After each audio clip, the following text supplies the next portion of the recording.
Hi hello ഇന്നത്തെ നമ്മുടെ video ഉപ്പ് ഉപയോഗിച്ചിട്ട് നമ്മൾ ബാത്റൂം ക്ലീൻ ചെയ്തെടുക്കുന്നതാണ് കേട്ടോ.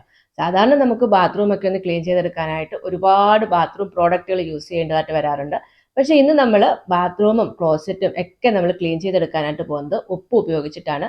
അത് മാത്രമല്ല കേട്ടോ, ബാത്റൂമിൽ നമ്മൾ സ്ഥിരമായിട്ട് ഉപയോഗിക്കുന്ന ബക്കറ്റൊക്കെ ഒന്ന് ക്ലീൻ ചെയ്തെടുക്കാനും ഈ ഉപ്പ് മാത്രം മതി. വീഡിയോ നിങ്ങൾ കണ്ടു നോക്കൂ, തീർച്ചയായും ഉപകാരപ്രദമാവും. ഇഷ്ടപ്പെടുവാണെങ്കിൽ നമ്മളൊന്ന് സപ്പോർട്ട് ചെയ്യാനായിട്ട് മറക്കില്ലല്ലോ.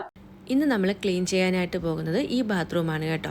നമ്മൾ തയ്യാറാക്കുന്ന സൊല്യൂഷൻ വെച്ച് ബാത്റൂമിനുള്ളിലെ ക്ലോസറ്റും വാഷ് ബേസിനും ഫ്ലോർ ടൈലും ഒക്കെ ക്ലീൻ ആക്കി എടുക്കുന്നുണ്ട്. ഒപ്പം തന്നെ നമ്മൾ സ്ഥിരമായിട്ട് ബാത്റൂമിൽ ഉപയോഗിക്കുന്ന ബക്കറ്റിൻ്റെ ഉൾഭാഗമൊക്കെ ഇതുപോലെ മെഴുക്ക് വന്നിരിക്കാറുണ്ടല്ലേ. ഇത് ക്ലീൻ ചെയ്തെടുക്കാനായിട്ട് നല്ല ബുദ്ധിമുട്ടാണ്. നല്ലതുപോലെ നമ്മൾ ഉരച്ച് കഴുകേണ്ടതായിട്ട് വരാറുണ്ട്. പക്ഷേ നമുക്ക് വളരെ ഈസി ആയിട്ട് ഉപ്പ് ഉപയോഗിച്ചിട്ട് കഴുകിയെടുക്കാനായിട്ട് കഴിയും. അതിനായിട്ട് ഞാൻ കുറച്ച് ഉപ്പ് ഇതിലേക്ക് ഇട്ട് കൊടുത്തിട്ട് ഒരു 5 മിനിറ്റ് റെസ്റ്റ് ചെയ്യാനായിട്ട് വെക്കുന്നുണ്ട് കേട്ടോ. അതിനുശേഷം നമുക്ക് കൈ ഉപയോഗിച്ചിട്ട് നല്ലതുപോലെ കഴുകിയെടുത്താൽ മതി. സ്ക്രബ്ബർ ഒന്നും ഉപയോഗിക്കേണ്ട ആവശ്യകതയില്ല. നമ്മളിപ്പം ചെന്നൈയിലായതുകൊണ്ടാണ് ഈ ബക്കറ്റിനുള്ളിലൊക്കെ ഇത്രത്തോളം അഴുക്ക് വരുന്നത്. ആഴ്ച തോറും നമ്മൾ ക്ലീൻ ചെയ്താലും പെട്ടെന്ന് അഴുക്ക് വരും കേട്ടോ. അപ്പം നമുക്ക് ക്ലീൻ ചെയ്തെടുക്കാനായിട്ട് സോപ്പൊക്കെ ഉപയോഗിച്ചാലും അത്രയ്ക്ക് അങ്ങോട്ട് ക്ലീൻ ആവത്തില്ല. പക്ഷേ ഇതുപോലെ നമ്മൾ ഉപ്പിട്ട് കഴുകിയെടുക്കുകയാണെങ്കിൽ വളരെ എളുപ്പത്തിൽ നമുക്ക് കഴുകിയെടുക്കാനായിട്ട് പറ്റും. ഇതേ നോക്കിയാൽ എത്ര എളുപ്പത്തിലാണ് നമ്മൾ അഴുക്ക് പിടിച്ചിരുന്ന ആ ബക്കറ്റും മഗ്ഗും ക്ലീൻ ചെയ്തെടുത്തു എന്നുള്ളത്. നിങ്ങളുടെ ബാത്റൂമിലും ഇതുപോലെ അഴുക്ക് പിടിച്ചിട്ടുള്ള ബക്കറ്റുകൾ ഉണ്ടെങ്കിൽ ഒന്ന് ക്ലീൻ ചെയ്ത് നോക്കൂ. അതുപോലെ തന്നെ നമ്മൾ ബക്കറ്റിൽ വെള്ളം പിടിച്ചു വെക്കുന്നത് കൊണ്ടാണ് കേട്ടോ ഇതിനുള്ളിൽ പെട്ടെന്ന് അഴുക്ക് വരുന്നത്. ഉപയോഗിച്ചതിന് ശേഷം ഉണക്കി നമ്മൾ കമഴ്ത്തി വെക്കുകയാണെങ്കിൽ പെട്ടെന്ന് ഇതിനുള്ളിൽ അഴുക്ക് പിടിക്കത്തില്ല. ഇതൊരു ടിപ്പാണ്. ഇതുവരെ ചെയ്ത് നോക്കാത്തവരുണ്ടെങ്കിൽ ഒന്ന് ചെയ്ത് നോക്കൂ. ഇനി നമുക്ക് ബാത്റൂം ക്ലീൻ ചെയ്യാനായിട്ട് ഒരു സൊല്യൂഷൻ തയ്യാറാക്കിയെടുക്കാം. അതിനായിട്ട് ഞാനൊരു പാത്രത്തിലേക്ക് 2 ടേബിൾ സ്പൂണോളം ഉപ്പിട്ട് കൊടുക്കുന്നുണ്ട്. ഇനി നമുക്ക് വേണ്ടത് കുറച്ച് ലിക്വിഡ് ഡിറ്റർജൻ്റ് ആണ്. ഞാനിവിടെ സർഫെക്സിലാണ് കേട്ടോ എടുത്തിരിക്കുന്നത്. അതും ഏകദേശം 1 ടേബിൾ സ്പൂണോളം ഇതിലേക്ക് ഒഴിച്ചു കൊടുക്കുന്നുണ്ട്. പിന്നെ നമ്മുടെ ബാത്റൂമിനുള്ളിൽ ഒരു മണത്തിന് വേണ്ടി കുറച്ച് കംഫർട്ട് കൂടി എടുക്കുന്നുണ്ട്. അത് ഒരടപ്പാണ് കേട്ടോ ഇതിലേക്ക് എടുത്തിരിക്കുന്നത്. നമ്മൾ തയ്യാറാക്കിയെടുക്കുന്ന ഈ ഒരു സൊല്യൂഷനിലേക്ക് കുറച്ച് കംഫർട്ടും കൂടി ചേർത്ത് കൊടുക്കുകയാണെങ്കിൽ ബാത്റൂം കഴുകിയതിന് ശേഷവും അതിനുള്ളിൽ നല്ല മണമായിരിക്കും കേട്ടോ. സാധാരണ നമ്മൾ ബാത്റൂമിലെ സ്മെല്ല് പോകാനായിട്ട് എയർ ഫ്രഷ്നറൊക്കെ വെക്കുമല്ലോ. പക്ഷേങ്കിൽ ഈ ഒരു സൊല്യൂഷൻ വെച്ചിട്ട് നമ്മൾ കഴുകിയെടുക്കുകയാണെങ്കിൽ അതിൻ്റെ ഒന്നും ആവശ്യം വരത്തില്ല. ഇതെല്ലാം കൂടെ ഞാൻ നല്ലതുപോലെ ഒന്ന് മിക്സ് ചെയ്തെടുക്കുന്നുണ്ട്. ഇനി ഞാൻ ഇതിലേക്ക് ചേർത്ത് കൊടുക്കുന്നത് കുറച്ച് വിനാഗിരിയാണ് കേട്ടോ. നമ്മുടെ സുർക്കയുണ്ടല്ലോ, അച്ചാറൊക്കെ തയ്യാറാക്കുന്നത്, അത് ഏകദേശം ഒരു 2 അടപ്പോളം ചേർത്ത് കൊടുക്കുന്നുണ്ട്.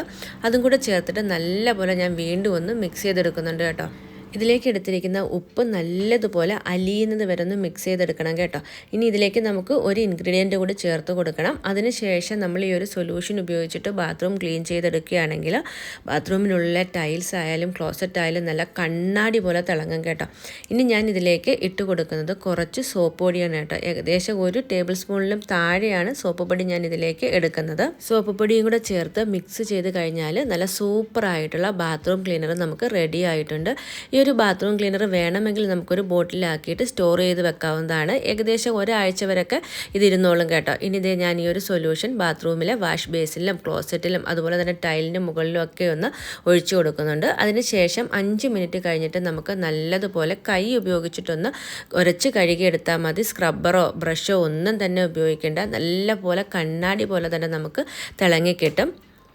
നമുക്ക് എല്ലാവർക്കും അറിയാം, ചെന്നൈ പോലുള്ള മെട്രോ സിറ്റികളിലെയൊക്കെ വെള്ളം വളരെ ഹാർഡാണ്. നമ്മൾ എത്രയൊക്കെ ക്ലീൻ ചെയ്തെടുത്താലും ബാത്റൂമിനുള്ളിലുള്ള ഫിറ്റിങ്സുകളൊക്കെ ക്ലീൻ ആയിട്ട് കിട്ടാനായിട്ട് വലിയ ബുദ്ധിമുട്ടാണ്. പക്ഷേ ഈ ഒരു സൊല്യൂഷൻ ഉപയോഗിച്ചിട്ട് ഞാൻ ക്ലീൻ ചെയ്ത് നോക്കിയിട്ട് ശരിക്കും പറഞ്ഞാൽ എനിക്ക് അത്ഭുതപ്പെടുത്തുന്നൊരു റിസൾട്ടാണ് കേട്ടോ കിട്ടിയത്. തീർച്ചയായിട്ടും നിങ്ങളിത് ട്രൈ ചെയ്ത് നോക്കണം. എല്ലാവർക്കും ഇഷ്ടപ്പെടും. കൂടാതെ ഇത് തയ്യാറാക്കാനായിട്ട് നമ്മളെടുത്ത ഇൻഗ്രീഡിയൻസ് എല്ലാം എല്ലാവരുടെ വീട്ടിലും എപ്പോഴും ഉള്ളതാണ്. മാത്രവുമല്ല ഒരുപാട് പൈസ ചിലവുള്ളതൊന്നുമല്ല. നമ്മുടെ വീട്ടിലുള്ള ഈ ഇൻഗ്രീഡിയൻസ് 1-2 ടേബിൾ സ്പൂൺ എടുത്തിട്ട് ഇങ്ങനെ ഒരു സൂപ്പറായിട്ടുള്ളൊരു സൊല്യൂഷൻ തയ്യാറാക്കി എടുക്കുകയാണെങ്കിൽ ഏത് സമയത്തും നമുക്ക് ബാത്റൂമുകൾ നല്ല കണ്ണാടി പോലെ വൃത്തിയാക്കി എടുക്കാനായിട്ട് കഴിയും. ഇപ്പം ഞാൻ വാഷ് ബേസിൻ നല്ലതുപോലെ ആ ഒരു സൊല്യൂഷൻ ഉപയോഗിച്ച് കഴുകിയതിന് ശേഷം ഉള്ള റിസൾട്ട് നിങ്ങൾക്കൊന്ന് കാണിച്ചു തരാം. ഇത് ഇപ്പം നോക്കി എത്ര നീറ്റായിട്ടാണ് നമ്മുടെ വാഷ് ബേസിൻ കിട്ടിയിരിക്കുന്നു എന്നുള്ളത്. സാധാരണ നമ്മൾ ബാത്റൂം ക്ലീനറൊക്കെ യൂസ് ചെയ്യുവാണെങ്കിൽ ബ്രഷൊക്കെ ഉപയോഗിച്ച് ഉരച്ചൊക്കെ കഴുകിയെടുക്കണം. പക്ഷേ ഇതാവുമ്പോൾ വളരെ ഈസി ആയിട്ട് നമ്മുടെ കൈ മാത്രം ഉപയോഗിച്ചിട്ട് ക്ലീൻ ചെയ്തെടുക്കാനായിട്ട് കഴിയും. ഇനി നമുക്ക് ബാത്റൂമിൻ്റെ ബാക്കി ഭാഗങ്ങളും കൂടി ഒന്ന് ക്ലീൻ ചെയ്തെടുക്കാം. ഇനിയിപ്പോൾ ഞാൻ ക്ലീൻ ചെയ്യാനായിട്ട് പോകുന്നത് ക്ലോസറ്റാണ് കേട്ടോ. അതിലേക്ക് നമ്മൾ തയ്യാറാക്കിയ സൊല്യൂഷൻ കുറച്ചൊന്ന് ഒഴിച്ചു കൊടുക്കുന്നുണ്ട്. ഒരു 5 മിനിറ്റ് നേരം റെസ്റ്റ് ചെയ്യാനായിട്ട് വെച്ചതിന് ശേഷമാണ് കേട്ടോ ഞാൻ ക്ലീൻ ചെയ്തെടുക്കുന്നത്. നമ്മുടെ ചാനലിൽ തന്നെ ബാത്റൂം ക്ലീൻ ചെയ്യാനായിട്ട് പല ടൈപ്പിലുള്ള സൊല്യൂഷൻ തയ്യാറാക്കുന്ന വീഡിയോസുകൾ അപ്ലോഡ് ചെയ്തിട്ടുണ്ടായിരുന്നു. അതിൻ്റെയൊക്കെ ലിങ്ക് ഞാൻ ഡിസ്ക്രിപ്ഷൻ ബോക്സിൽ കൊടുക്കാം. താല്പര്യമുള്ളവർക്ക് ആ വീഡിയോ കൂടി കണ്ടു നോക്കാവുന്നതാണ്. മാത്രവുമല്ല നമ്മുടെ ഈ ഒരു വീഡിയോ ലോകത്തിൻ്റെ പല ഭാഗത്തുള്ള മലയാളികളായിരിക്കുമല്ലോ കാണുന്നത്. അപ്പോൾ നിങ്ങൾ ഈ ഒരു വീഡിയോ എവിടെ നിന്നാണ് കാണുന്നതെന്ന് കമൻറ്റ് ചെയ്യാനായിട്ട് മറക്കരുതേ. പല ആളുകൾ ലോകത്തിൻ്റെ പല സ്ഥലങ്ങളിൽ ഇരുന്ന് നമ്മുടെ വീഡിയോ കാണുന്നു എന്നറിയുന്നത് ഒരു സന്തോഷമാണല്ലോ. അതിനു വേണ്ടിയാണ് കേട്ടോ.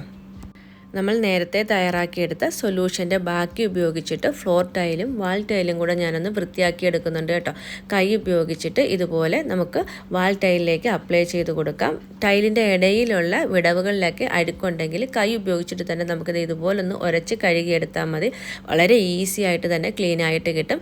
ഇങ്ങനെയൊന്ന് അപ്ലൈ ചെയ്തതിന് ശേഷം 5 മിനിറ്റ് കഴിഞ്ഞിട്ട് നമുക്ക് വെള്ളം ഉപയോഗിച്ചിട്ട് ഒന്ന് കഴുകിയെടുക്കുകയാണെങ്കിൽ നല്ല കണ്ണാടി പോലെ തന്നെ തിളങ്ങി കിട്ടും. അപ്പോൾ ഇത്രയേ ഉള്ളൂ കേട്ടോ ഇന്നത്തെ നമ്മുടെ ഈ ഒരു ചെറിയ വീഡിയോ. എല്ലാവർക്കും യൂസ്ഫുൾ ആയി എന്ന് തന്നെയാണ് കരുതുന്നത്. തീർച്ചയായിട്ടും നിങ്ങൾക്ക് ഇഷ്ടപ്പെട്ടിട്ടുണ്ടെങ്കിൽ ഫ്രണ്ട്സിനും ഫാമിലിക്കും ഒക്കെ ഒന്ന് ഷെയർ ചെയ്ത് കൊടുക്കണം. അതുപോലെ തന്നെ നമ്മുടെ ചാനൽ ആദ്യമായിട്ട് കാണുന്ന കൂട്ടുകാരുണ്ടെങ്കിൽ ദയവായിട്ടൊന്ന് സബ്സ്ക്രൈബ് ചെയ്യാനായിട്ട് മറക്കരുത്. ഇനി നിങ്ങൾ ഈ ഒരു വീഡിയോ ഫേസ്ബുക്ക് പേജിലാണ് കാണുന്നതെങ്കിൽ നമ്മുടെ ചാനലൊന്ന് ഫോളോ ചെയ്തേക്കണേ. വീണ്ടും നമുക്ക് ഇതുപോലെ ഉപകാരപ്രദമായിട്ടുള്ളൊരു വീഡിയോയിൽ കാണാം. അതുവരേക്കും ബൈ ബൈ.